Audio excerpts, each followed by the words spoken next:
ಆತ್ಮೀಯ ಗೆಳೆಯರೇ, ಎಲ್ಲರಿಗೂ ನಮಸ್ಕಾರ.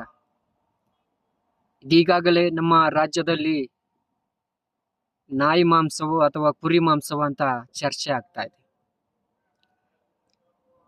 ಇಲ್ಲಿ ವಿಷಯ ಏನಂತ ಕೇಳಿದ್ರೆ, ಯಾರೇ ಮಾಡ್ಲಿ, ಯಾರೇ ತಪ್ಪು ಮಾಡಿದ್ರೆ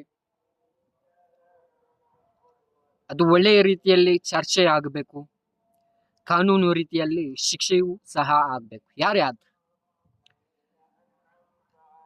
ಮುಸಲ್ಮಾನರು ನಾಯಿ ಮಾಂಸ ತಿನ್ನಲ್ಲ, ಅದು ಯಾರು ಸಹ ತಿನ್ನಲ್ಲ. ಅಷ್ಟು ನಮ್ಮ ಕರ್ನಾಟಕದಲ್ಲಿ ಅಷ್ಟೇನು ಯಾರು ಯೂಸ್ ಮಾಡಲ್ಲ. ಆದ್ರೆ ತನ್ನ ವ್ಯಾಪಾರಕ್ಕೋಸ್ಕರ ತಾನು ದುಡ್ಡು ಮಾಡಬೇಕು ಅಂತ ಯೋಚನೆ ಮಾಡಿ ಈ ತರ ಮಾಡಿದ್ರೆ, ಅದು ಯಾರೇ ಆಗ್ಲಿ, ಅದು ತಪ್ಪಾಗಿರುತ್ತೆ. ವಿಷಯ ಅದಲ್ಲ. ಏನಂತ ಕೇಳಿದ್ರೆ, ನಮ್ಮ ರಾಜ್ಯದಲ್ಲಿ ಅಥವಾ ಈ ನಮ್ಮ ಇಂಡಿಯಾ ಎನ್ನುವಂತಹ ಈ ದೇಶದಲ್ಲಿ ನಾವು ತಿನ್ನುವಂತಹ ಪದಾರ್ಥಗಳು ಅಥವಾ ಆಹಾರಗಳು ಅಥವಾ ಫುಡ್ಗಳನ್ನು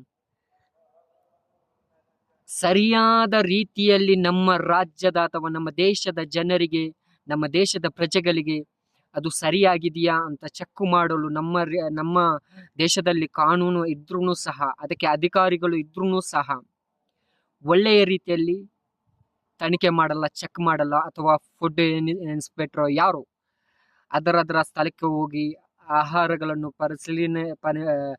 ಪರಿಶೀಲನೆ ಮಾಡಿ ಒಳ್ಳೇದಿದೆಯಾ ಕೆಟ್ಟದಿದೆಯಾ, ಇದರಲ್ಲಿ ಏನು ಮಿಕ್ಸ್ ಆಗಿದೆ ಅಂತ ನೋಡ್ಲಿಕ್ಕೆ ನಮ್ಮ ದೇಶದ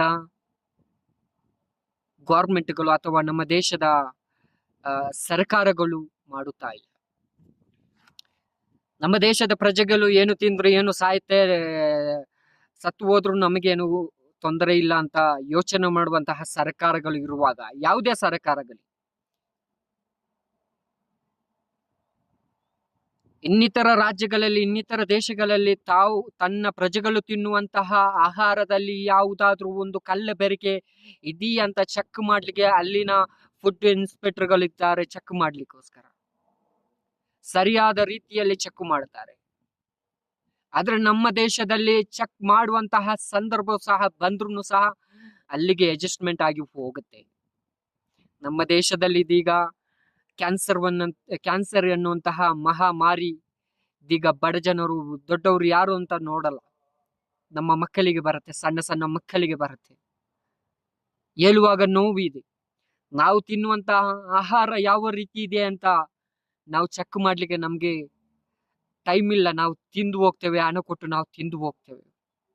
ಎಲ್ಲ ನಾವು ಕುಡಿಯುವಂತಹ ನೀರಿನಲ್ಲಿ ಸಹ ವಿಷವಿದೆ. ಇದು ಮಾಂಸದಲ್ಲಿ ಮಾತ್ರ ಅಲ್ಲ, ಚಿಕನಲ್ಲಿ ಮಾತ್ರ ಅಲ್ಲ, ನಾವು ಪ್ರತಿಯೊಂದು ತಿನ್ನುವಂತಹ ಪದಾರ್ಥಗಳಲ್ಲಿ ವಿಷ ಇದೆ. ನಮ್ಮ ದೇಶದ ಅವಸ್ಥೆ ಏನಾಗಬಹುದು, ನಮ್ಮ ನಾಡಿನ ಜನರ ಅವಸ್ಥೆ ಏನಾಗಬಹುದು. ಸಣ್ಣ ಸಣ್ಣ ಮಕ್ಕಳು ಕ್ಯಾನ್ಸರ್ ಪೀಡಿತವಾಗಿದ್ದಾರೆ, ಕ್ಯಾನ್ಸರ್ನಲ್ಲಿ ನರಳಾಡ್ತಾ ಇದ್ದಾರೆ. ಎಷ್ಟೋ ಜನರು ನಮ್ಮ ದೇಶದಲ್ಲೇ ಒಂದು ದಿವಸಕ್ಕೆ ಸತ್ತು ಹೋಗ್ತಾರೆ ಅಂತ ಗೊತ್ತಿದೆಯಾ? ತೀರಿ ಹೋಗ್ತಾರೆ ಅಂತ ಗೊತ್ತಿದೆಯಾ?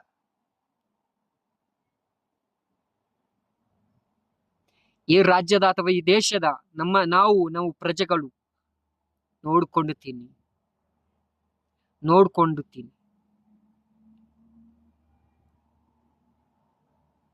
ಪ್ರತಿಯೊಂದು ವಸ್ತುಗಳಲ್ಲಿ ಸಹ ಕೆಮಿಕಲ್ಗಳಿದೆ. ಈಗಿನ ಸಂದರ್ಭದಲ್ಲಿ ಯುವಕರಾಗ್ಲಿ ಮುದುಕರಾಗ್ಲಿ ಯಾರೇ ಆಗ್ಲಿ, ನಡೆದುಕೊಂಡು ಹೋಗುವವನು ಅಟ್ಯಾಕ್ ಆಗಿ ಸತ್ತು ಹೋಗ್ತಾನೆ. ನಾವು ತಿನ್ನುವಂತಹ ಆಹಾರ, ಸಣ್ಣ ಸಣ್ಣ ಮಕ್ಕಳು ಅವ್ರ ರೋಗಕ್ಕೆ ಬಲಿಯಾಗಿದ್ದಾರೆ. ಯಾರೇ ಆಗ್ಲಿ, ಇದು ಮಾಡುವವರು ಸಹ ಆಲೋಚನೆ ಮಾಡ್ಬೇಕಾಗತ್ತೆ. ನಾವು ಸಹ ಲಾಸ್ಟ್ಗೆ ನಮ್ಮ ಹೊಟ್ಟೆಗೆ ಅದು ಬರಬಹುದು ಅಂತ. ನನ್ನ ವಿಷಯ ಇಷ್ಟೇ ಹೇಳುತ್ತಾ, ಒಂದು ಕಳಂಕಲಿಯಾದಂತಹ ವಿನಂತಿ ಮಾಡುತ್ತಾ, ಇಂಥವರಿಗೆ ವ್ಯಾಪಾರ ಮಾಡ್ಲಿಕ್ಕೆ ಅವಕಾಶ ಕೊಡಬೇಡಿ.